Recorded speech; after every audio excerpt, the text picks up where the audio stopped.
Hi everyone, and welcome to my channel Learning with GP, where learning is simplified.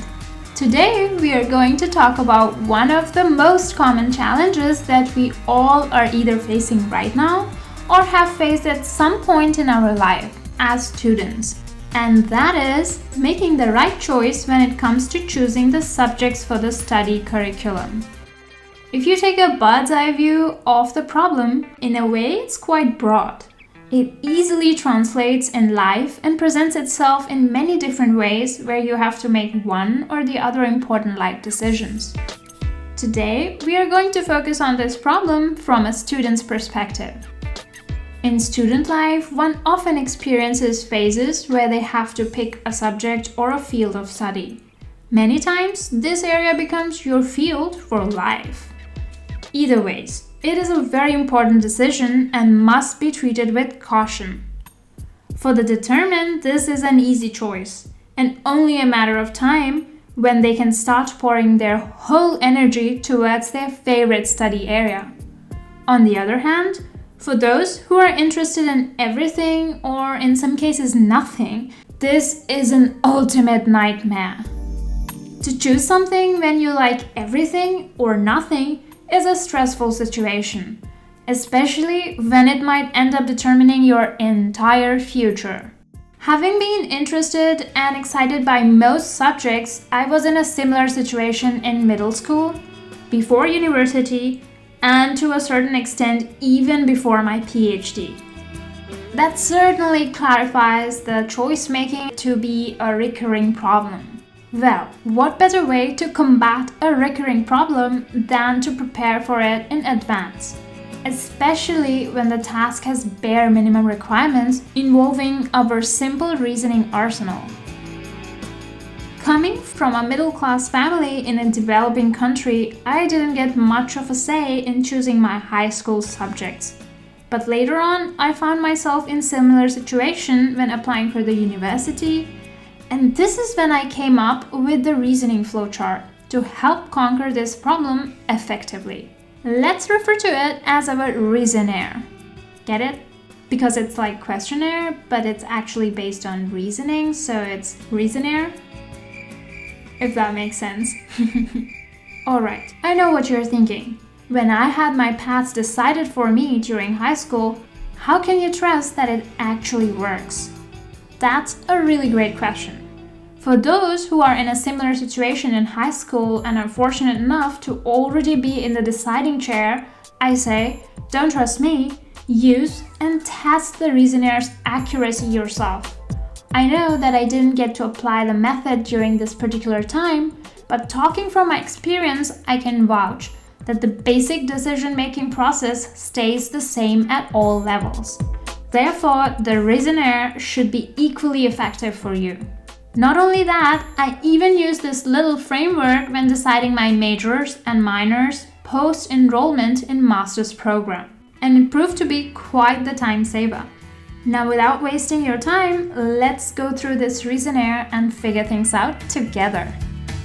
So the first step in this process is to look for whether or not you have a preference towards some subjects in your school or college or university, wherever you're at.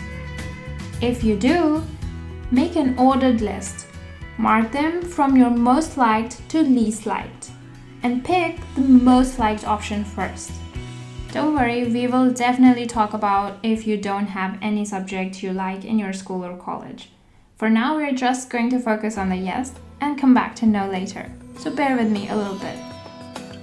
Once you have made the ordered list, you need to think about a certain set of questions, which actually defines why do you actually like this particular subject. Something like, list the components that make it likable or very important to you. You should list your priorities and goals that this particular subject can help you accomplish. You should match the components and the goals. You can also provide each component a score based on the matches. And then add the total score for that subject or the field that you have chosen. So that will cover your one particular topic or field from this ordered list that we have created. So now you can go back and check if there are any other topics that are remaining on this list. If yes, go back to it and repeat the same exercise once more. And do it until you're finished with all your subjects. Moving ahead, we are going to perform another check just to be absolutely sure. This time, we are going to start with the highest ranking subject or field in your list. You should thoroughly investigate its individual components and check that do they still deal with the subject matter that interests you, or they digress into deeper issues and turn into a completely new area of study. Doing a thorough research at this point is obviously not an easy task. And for this, my tips for you will be to reach out to people who are already enrolled in these subjects at a higher level, or reach out to people who are actually pursuing the field as business owners, entrepreneurs, or in different types of jobs. These will be your key people to get some ideas on whether or not this area will be a good choice for you. To reaching out to these people, I would recommend looking for conferences or joining online forums, also looking for popular networking sites like LinkedIn, Facebook, etc. Once you're done with this, you should think about whether or not you like this field at this advanced stage. In case you do, you should look up the kind of job, business ventures, or business ideas it will result into, and do you want to be in this job? And even if not, you can do the same. What's the harm, right? In case you like the kind of job it's going to result in and would like to be in this job, great. If your answer is yes, I think we are already kind of sure that you have found the one for you and you have answered your question. The other supplementary question that you can answer for yourself for fallback plan is whether or not you might want to do a research or pursue the field as an academic later on. In case both these answers are yes, you have definitely found the one for you. And now you know what to do. In case the answer to the supplementary question is no and the initial question is yes, you can still definitely go with this subject, as it's going to help you achieve what you want to be in future at certain level. In case the job that you look for is not what you're interested in doing, you should go back to our initial step here and pick the next subject and repeat the exercise until you have found the one. Now coming back to our initial question. In case you don't have a preference towards any of the subjects in your school and college, if you're thinking about studying or not when you are still in school, my personal advice will be that please stick to completing your school graduation, as it's absolutely essential to have these basic skills in life. Unless you have a groundbreaking, exceptional idea that will surely lead you to your dream path in life, please go back to the initial steps of the Reasonnaire and make a list of subjects that you don't hate. Follow the Reasonnaire and I hope you find something. And if you are thinking about this question at a later stage in life, let's say university or even after that, you should think about whether or not should you continue studying, right? Because in this day and age, there are tons of things that you could be investing your time in and making a huge difference in the world. So think about it, whether or not you want to continue studying. If the answer is yes, think about why is it so? Is it because you want to join your family business? Is it because you need a degree just because? Or you have your own customized reason for it? In either of these cases, you should think about what kind of jobs, business opportunities you will be interested in afterwards. Think about courses that can provide you some indirect benefit for, let's say, a creative venture or a business opportunity you would like to take up later. For example, let's say taking photos really interests you. So in this case, you might want to look into some graphic designing or video editing modules, or something that closely relates to the area of your interest. Maybe something that provides you not directly but indirectly benefits as well. And in case you don't really have to study and you already know what you're going to do, I support you fully because you have definitely answered your question now and you should do what you love and live your dreams.